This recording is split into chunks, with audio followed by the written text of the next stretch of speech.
Morbi sub jail કે જે ફરી એકવાર આવી છે વિવાદમાં. મોરબી સબજેલની કામગીરી ઉપર સવાલ ઊભો થયા છે. જેલમાં બંધ કેદીનો મોબાઈલ પર વાતચીત કરતો વિડીયો વાયરલ થયો. કેદી બિંદાસ રીતે પોતાની વાતચીત કરી રહ્યો છે મોબાઈલ ઉપર, જેનો વિડીયો વાયરલ થયો છે.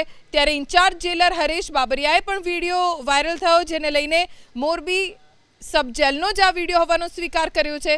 મોબાઈલ પર જે કેદી વાત કરી રહ્યો છે તેનું નામ ઇમરાન ફારૂક સબીબી છે, જે વર્ષ 2022માં હત્યાના ગુનામાં જેલમાં બંધ છે. હાલ તો નિવેદન લઈને તપાસ થઈ રહી છે. સાથે જેલ પ્રશાસનના જે પણ સ્ટાફ કર્મચારી જવાબદાર હશે તેમની વિરુદ્ધ પણ કાર્યવાહી કરવાની ઇન્ચાર્જ જેલરે ખાતરી આપી.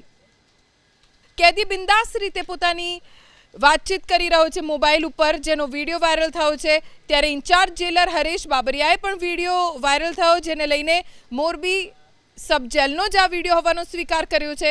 મોબાઈલ પર જે કેદી વાત કરી રહ્યો છે તેનું નામ ઇમરાન ફારૂક સબીબી છે, જે વર્ષ 2022માં હત્યાના ગુનામાં જેલમાં બંધ છે. હાલ તો નિવેદન લઈને તપાસ થઈ રહી છે. સાથે જેલ પ્રશાસનના જે પણ સ્ટાફ કર્મચારી જવાબદાર હશે તેમની વિરુદ્ધ પણ કાર્યવાહી કરવાની ઇન્ચાર્જ જેલરે ખાતરી આપી.